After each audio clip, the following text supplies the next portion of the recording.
Flow के negative. ठीक है, इलेक्ट्रॉन्स के फ्लो के निगेटिव होता है हमारा इलेक्ट्रिक करंट के डायरेक्शन।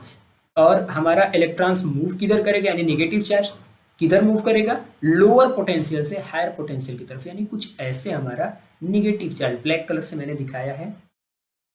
नेगेटिव चार्ज का हमारा डायरेक्शन होगा लो से हाई की तरफ, और हमारे पॉजिटिव चार्ज का जो डायरेक्शन होगा वो हाई से लो की तरफ होगा। ओके,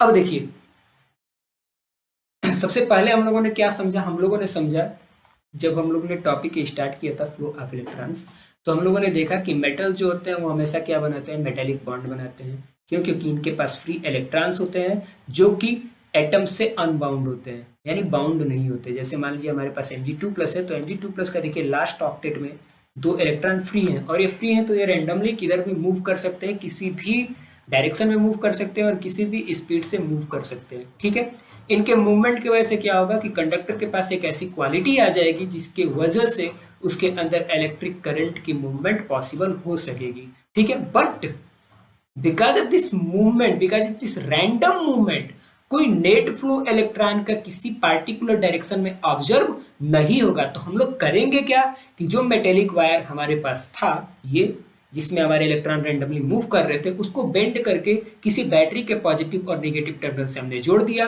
बैटरी का पॉजिटिव टर्मिनल हायर पोटेंशियल हो गया, बैटरी का नेगेटिव टर्मिनल लोअर पोटेंशियल हो गया, और हमें पता है कि हमारा पॉजिटिव चार्ज यानी कन्वेंशनल करंट यानी डायरेक्शन ऑफ इलेक्ट्रिक करंट हमेशा हायर पोटेंशियल से लोअर पोटेंशियल की तरफ होता है, और जो हमारा इलेक्ट्रॉन है वो फ्लो करता है लोअर पोटेंशियल से हायर पोटेंशियल की तरफ। And by this way metals के अंदर करंट का फ्लो होने लगेगा। ठीक है, अब एक क्वेश्चन उठता है कि यार ये बताओ कि इलेक्ट्रॉन्स ही क्यों फ्लो करते हैं, जो पॉजिटिव चार्जेस होते हैं वो क्यों नहीं फ्लो करते। ठीक है, वो क्यों नहीं रैंडमली मूवमेंट करते हैं, क्यों यही इधर उधर घूमता है। ऐसा इसलिए क्योंकि जो हमारे पॉजिटिव चार्ज होते हैं, जो हमारा न्यूक्लियाई होता है वो फिक्स्ड होता है। जो हमारा पॉजिटिवली चार्ज न्यूक्लियाई होता है वो अपने पोजीशन पे फिक्स होता है। क्यों?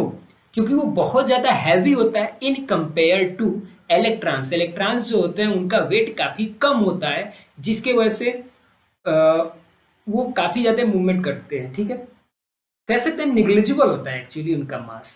ठीक है, इलेक्ट्रॉन्स जो होते हैं वो निगेटिवली चार्ज पार्टिकल्स होते हैं और मास जो है उनका लगभग निग्लिजिबल होता है। ठीक है, और जो हमारे न्यूक्लियाई होते हैं वो as compare to electrons heavier होते हैं, इसलिए उनका पोजीशन फिक्स्ड होता है, और इलेक्ट्रॉन का पोजीशन फिक्स नहीं होता है, इसलिए वो तहलका मचाया रहता है इधर उधर घूम घाम के।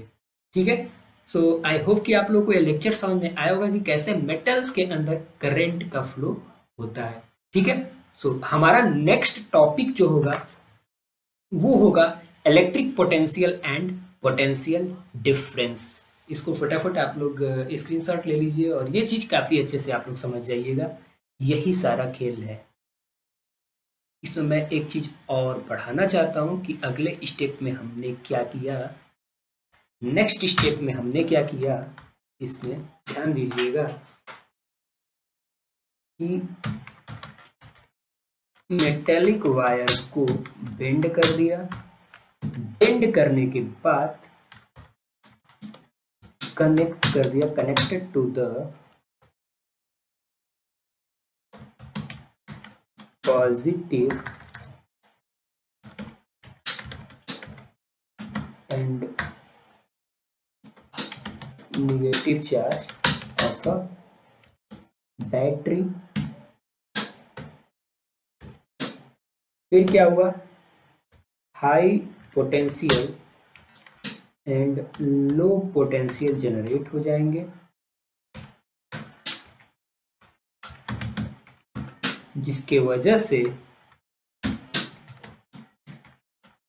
कन्वेंशनल करंट फ्लो करने लगेगा हाई पोटेंशियल से लो पोटेंशियल के डायरेक्शन में, एंड इलेक्ट्रॉन्स फ्लो करने लगेगा लो पोटेंशियल से हाई पोटेंशियल के डायरेक्शन में, and by this way the current will start flow in the metals. I hope कि आप लोगों को ये अच्छा लगा होगा, मजा आया होगा पढ़ने के बाद। ठीक है, इसको आप लोग एसएस ले लीजिए और कॉपी ले करके बैठा करिए आप लोग पास में, इम्पोर्टेंट है। Thank you. So we are going to start our next topic, electric potential and potential difference. Okay, so फटाफट आप लोग इसको नोट करिए। हमारा नेक्स्ट टॉपिक है आपका electric potential energy, electric potential and potential difference. ठीक है, इलेक्ट्रिक पोटेंशियल एनर्जी क्या होता है, ध्यान से समझिएगा। सबसे पहले हम सबको पता है कि जो पॉजिटिव चार्जेज होते हैं वो अगर पॉजिटिव चार्जेज उनके सामने रख दिया जाए तो वो आपस में क्या करेंगे, एक दूसरे के साथ रिपेल करेंगे। ठीक है, निगेटिव निगेटिव चार्जेस भी रिपेल करेंगी, पॉजिटिव चार्जेस निगेटिव चार्जेस को अट्रैक्ट करती है, ये ला सबको पता है। ठीक है, मान लीजिए हमारे पास ये एक पॉजिटिव चार्ज है। पॉजिटिव चार्ज का जो डायरेक्शन क्या होता है, इसका इलेक्ट्रिक फील्ड जो होता है ये आउटवर्ड डायरेक्शन में होता है। ठीक है, यानी कि ये क्या क्रिएट करेगा, अपना एक एरिया क्रिएट करेगा। ठीक है, और इसी के एरिया में अब आपको कह दिया जाए कि एक यूनिट पॉजिटिव चार्ज लेकर के आओ। तो जब आपको कहा जाएगा कि आप एक यूनिट पॉजिटिव चार्ज लेकर के आओ, तो आपको क्या करना पड़ेगा, इसके अगेंस्ट वर्क करना पड़ेगा, जिसके लिए आपको किस चीज की जरूरत पड़ेगी, एनर्जी की जरूरत पड़ेगी। उसी एनर्जी को हम कहते हैं इलेक्ट्रिक पोटेंशियल एनर्जी। अब नेक्स्ट बात आता है, चलो भाई इलेक्ट्रिक पोटेंशियल एनर्जी तो हो गया, अब ये इलेक्ट्रिक पोटेंशियल क्या होता है, ध्यान से समझिएगा इस बात को। हमारे पास ये एक प्लस क्यू चार्ज है जो कि सोर्स चार्ज है, और इसका डायरेक्शन जो है ये किस डायरेक्शन में, आउटवर्ड डायरेक्शन में। इसने अपना एक एरिया बना रखा है, और इसी एरिया में पॉइंट पी पे आपको इन्फिनिटी से एक यूनिट पॉजिटिव टेस्ट चार्ज को लेकर के आना है।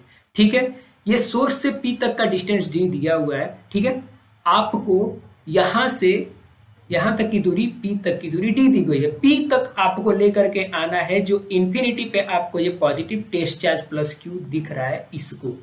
तो जब आप इसको ले करके आएंगे तो ऑब्वियस सी बात है कि आप कुछ वर्क करेंगे, बिना वर्क किए तो वो जो plus Q positive test charge आपको दिखाई दे रहा है वो पॉइंट पी तक आएगा नहीं। ठीक है, पॉइंट पी क्या है, ये एक स्पेसिफिक पॉइंट है। ठीक है, और आपका इन्फिनिटी क्या है, ये एक रेफरेंस पॉइंट है। आपको रेफरेंस पॉइंट से आपको लेकर के आना है स्पेसिफिक पॉइंट पे, और वो स्पेसिफिक पॉइंट कहाँ है, जो प्लस क्यू चार्ज ने अपना एरिया जहां तक क्रिएट कर रखा है उसी एरिया में वो पी चार्ज है। यानी कि अब आपको वर्क डन करना पड़ेगा उस एरिया में यूनिट पॉजिटिव टेस्ट चार्ज को लेकर के आने के लिए। तो जो वर्क डन आप करेंगे पॉइंट पी तक लाने के लिए उस पॉजिटिव टेस्ट चार्ज को इन्फिनिटी से, उसी वर्क डन को हम इलेक्ट्रिक पोटेंशियल कहते हैं। यानी कि हम कह सकते हैं कि the amount of work done in bringing a positive unit test charge from infinity to point P is known as electric potential. किसी भी इलेक्ट्रिक फील्ड में अगर हम किसी पॉजिटिव टेस्ट चार्ज को उसके रेफरेंस पॉइंट से स्पेसिफिक पॉइंट पर किसी इलेक्ट्रिक फील्ड के लेके जाते हैं तो उस वक्त हम जितना वर्क डन करते हैं वही इलेक्ट्रिक पोटेंशियल कहलाता है। ठीक है, एक और चीज हमें ध्यान देना होगा कि जो एक्सेलरेशन क्रिएट होगा वो लगभग निग्लिजिबल होना चाहिए। जो टेस्ट चार्ज वर्क डन के दौरान जो एक्सेलरेशन प्रोड्यूस करेगा वो निग्लिजिबल होना चाहिए। क्यों? क्योंकि अगर नेग्लिजिबल नहीं होगा तो वो काइनेटिक एनर्जी प्रोड्यूस कर सकता है या फिर रेडिएशन प्रोड्यूस कर सकता है। इसलिए जो एक्सेलरेशन होता है positive test charge, unit positive test charge के द्वारा, उसको नेग्लिजिबल रखा जाता है। ठीक है, तो इलेक्ट्रिक पोटेंशियल क्या होता है? इलेक्ट्रिक पोटेंशियल जनरली होता है the amount of work done in bringing a unit positive charge from infinity to point P या फिर to specific point in an electric field. यहाँ पे पॉइंट पी दिया हुआ है, यहाँ पे स्पेसिफिक पॉइंट की जगह पे क्या है, पी है। ये प्लस क्यू ने अपना ये एक इलेक्ट्रिक फील्ड का एरिया जनरेट किया हुआ है। इसी के एरिया में हमें पॉजिटिव टेस्ट चार्ज क्यू को लेकर के इन्फिनिटी से आना है। तो जब लेकर के हम इन्फिनिटी से यहाँ आएंगे तो क्योंकि ये दोनों पॉजिटिव पॉजिटिव है इसलिए इसके फील्ड में लाने के लिए हमें कुछ वर्क डन करना पड़ेगा। उसी वर्क डन को हम इलेक्ट्रिक पोटेंशियल कहते हैं। आई होप कि आप लोगों को आप लोग को ये चीजें क्लियर हुई होंगी। एंड मेनली देखिए, आप लोगों को कॉन्सेप्ट के पीछे भागना चाहिए।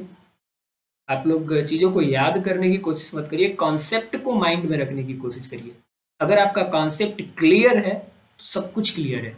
ठीक है, ये आपका हो गया इलेक्ट्रिक पोटेंशियल एनर्जी और दूसरा हो गया आपका इलेक्ट्रिक पोटेंशियल। अब हम लोग देखेंगे इलेक्ट्रिक पोटेंशियल का फॉर्मूला, हम लोग देखेंगे इलेक्ट्रिक पोटेंशियल कौन सी क्वांटिटी है, इस बारे में हम लोग जानेंगे।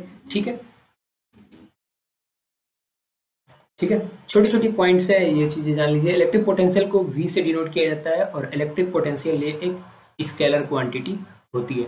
ठीक है, आगे आप लोगों को चीजें क्या जाननी है कि इलेक्ट्रिक पोटेंशियल का फॉर्मूला क्या होता है, और जैसे मान लीजिए कि direction of flow of charge जो है, किसी पर दो बॉडी आपको कनेक्ट कर दिया गया। ठीक है, पहले भी हमने बता रखा है इस चीज को। तो एक बात बताइए, अगर एक बॉडी ए है दूसरा बॉडी बी है, तो वहाँ फ्लो ऑफ चार्ज या फिर फ्लो ऑफ हीट, जैसे मैंने टेम्परेचर वाला एग्जांपल दिया था, पानी वाला एग्जांपल दिया था, किस डायरेक्शन में फ्लो हो सकता है। देखिए, जाना किधर है, क्वांटिटी की तरफ बिल्कुल नहीं जाना है, आपको जाना है डिफरेंस की तरफ। अगर टेम्परेचर है तो टेम्परेचर डिफरेंस की तरफ, और अगर इलेक्ट्रिक करंट के बारे में बात कर रहा है तो पोटेंशियल डिफरेंस की तरफ जाना है आपको। ठीक है, अगर टेम्परेचर की तरफ बात कर रहा है तो आपको टेम्परेचर डिफरेंस, या फिर अगर पानी की तरफ, कंटेनर में दो कंटेनर रखा हुआ है, पानी फ्लो करना है, तो आप पानी के अंतर के चक्कर में पढ़ना होगा, ना कि कितना क्वांटिटी पानी दोनों के पास है इसके चक्कर में, बिल्कुल नहीं पढ़ना। ठीक है, आपको पढ़ना है पोटेंशियल डिफरेंस के चक्कर में। यहाँ पे पोटेंशियल डिफरेंस ही डिसाइड करता है कि फ्लो ऑफ चार्ज किधर होगा। ठीक है, फ्लो ऑफ चार्ज कौन डिसाइड करेगा, पोटेंशियल डिफरेंस। अगर ये आपका बॉडी ए है, ये आपका बॉडी बी है, तो फ्लो ऑफ चार्ज किस डायरेक्शन में होगा वो ये तय करेगा कि दोनों के बीच का पोटेंशियल डिफरेंस कितना है। अगर potential difference of A is greater than B, then flow of charges will be in the direction of A to B. Okay, और अगर बी का पोटेंशियल डिफरेंस ए से ज्यादा है तो बी से ए की डायरेक्शन में आपका चार्ज का फ्लो होगा। ठीक है, अगला चीज हम लोगों को क्या जानना है कि यार फॉर्मूला क्या होगा पोटेंशियल डिफरेंस का। देखो, सबसे पहले हमने क्या किया, ये अगर पोटेंशियल डिफरेंस भी है तो भैया सबसे पहले हम लोगों ने वर्क डन किया। तो मान लो कि वर्क डन हमने किया था W। ठीक है, चार्ज Q को लाने के लिए, कहां से, इंफिनिटी से पॉइंट P तक, ये पॉइंट P है। इसी को तो हमने कहा था कि ये इलेक्ट्रिक पोटेंशियल, यानी कि हम सिंपली क्या कह सकते हैं कि V is equal to work done to take that charge from infinity to point P। तो V इज इक्वल टू हम क्या लिख सकते हैं, W बाई क्यू। तो W बाई क्यू क्या है, यही तो आपका फॉर्मूला हो गया पोटेंशियल का, इलेक्ट्रिक पोटेंशियल का, यानी electric potential is equal to work done upon charge. यानी चार्ज को इंफिनिटी से पॉइंट P तक लाने में जितना वर्क डन हुआ वही हमारा इलेक्ट्रिक पोटेंशियल है। अब एक चीज आपसे पूछे कि ये बताओ यूनिट क्या होगा पोटेंशियल का, इलेक्ट्रिक पोटेंशियल का। देखो, वर्क डन का यूनिट क्या होता है, जूल होता है, और चार्ज का होता है कूलम्ब।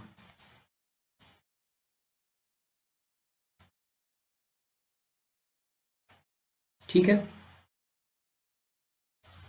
यानी कि V इज इक्वल टू हम यहाँ क्या लिख सकते हैं, जूल अपान कूलम्ब, यानी जूल पर कूलम्ब क्या होगा आपका यूनिट हो गया पोटेंशियल, इलेक्ट्रिक पोटेंशियल का। या फिर हम इसको वोल्ट भी कहते हैं, जूल पर कूलम्ब को हम वोल्ट भी कहते हैं। यानी कि हम इलेक्ट्रिक पोटेंशियल को वोल्ट में भी नाप सकते हैं और जूल पर कूलम्ब में भी नाप सकते हैं। अब एक बात बताइए, अगर वर्क डन 1 जूल हो जाए और जो चार्ज है हमारा वो 1 कूलम्ब हो जाए, अगर हम आपसे कहें कि आपको 1 कूलम्ब का पॉजिटिव टेस्ट चार्ज इंफिनिटी पर रखा हुआ है और आपको पॉइंट P पे लाना है, ठीक है, तो आप कितना वर्क करेंगे, 1 जूल का वर्क करेंगे 1 कूलम्ब चार्ज को इंफिनिटी से पॉइंट P तक लाने के लिए। तो इसी 1 जूल पर कूलम्ब को हम कहते हैं 1 वोल्ट। यानी कि कितना इलेक्ट्रिक पोटेंशियल खर्च होगा, 1 वोल्ट ही तो खर्च होगा ओवरऑल। तो इलेक्ट्रिक पोटेंशियल आपका क्या हो जाएगा, 1 वोल्ट हो जाएगा। एक क्वेश्चन भी इसमें पूछा जाता है, व्हाट इज 1 वोल्ट, तो आप लोग क्या कहेंगे, when 1 joule of work is done to bring a positive test charge of 1 coulomb from infinity to specific point in an electric field is known as 1 volt. अगर आपसे कोई पूछे कि व्हाट इज 1 वोल्ट, ठीक है, 1 मिनट, हमने क्या कहा यहाँ पे v is equal to work done upon charge, ठीक है। वर्क डन का एसआई यूनिट जूल और कूलम्ब का होता है चार्ज, ठीक है। और इलेक्ट्रिक पोटेंशियल को हम वोल्ट में भी मापते हैं, नो डाउट, यहाँ तक कोई डाउट नहीं है, ठीक है। अब अगर हम आपसे कह दें कि चलो भैया बताओ एक मिनट, अगर हम इस V को कह दें कि चलो अब ये 1 वोल्ट हो गया, ठीक है, कितना हो गया, अब ये 1 वोल्ट हो गया, तो अब आप इस 1 वोल्ट को कैसे डिफाइन करेंगे? तो 1 वोल्ट को हम ऐसे डिफाइन करेंगे कि अगर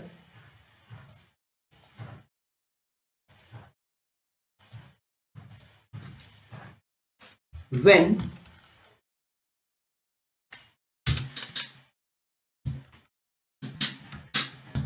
1 joule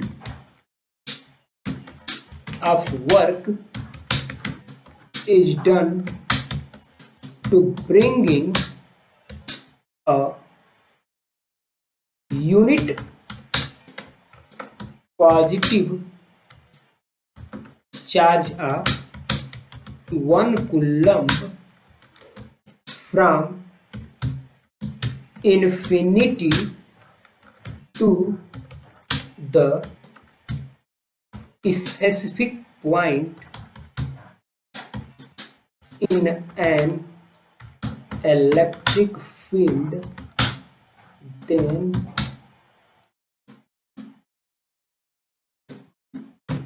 it is safe to be 1 volt. यानी कि अगर जो हमारे पास एक पॉजिटिव टेस्ट चार्ज था, unit positive test charge Q था, अगर ये 1 कूलम्ब हो जाए और इसको पॉइंट पी तक लाने में 1 जूल एनर्जी खर्च हो जाए, तो इसी को हम कहेंगे कि भैया ये 1 वोल्ट है, ठीक है। 1 वोल्ट पूछा जाता है एग्जाम में, व्हाट इज 1 वोल्ट। तो अगर 1 जूल का वर्क डन हो किसी पॉजिटिव टेस्ट चार्ज जिसका चार्ज 1 कूलम्ब हो, उसको अगर इन्फिनिटी से स्पेसिफिक पॉइंट में लाने तक 1 जूल वर्क खर्च हो जाए, तो इसी प्रोसेस को हम क्या कहेंगे, 1 वोल्ट कहेंगे। इसी फिनोमिना को हम 1 वोल्ट कहेंगे, ठीक है। आई होप आप लोगों को electric potential energy, electric potential और 1 वोल्ट, उसके अलावा आपको इलेक्ट्रिक पोटेंशियल का फार्मूला भी W/Q और जूल पर कूलम्ब, ये सब चीज़ें आप लोगों को समझ में आया होगा। नेक्स्ट हम लोग डिस्कस करेंगे इलेक्ट्रिक पोटेंशियल डिफरेंस के बारे में।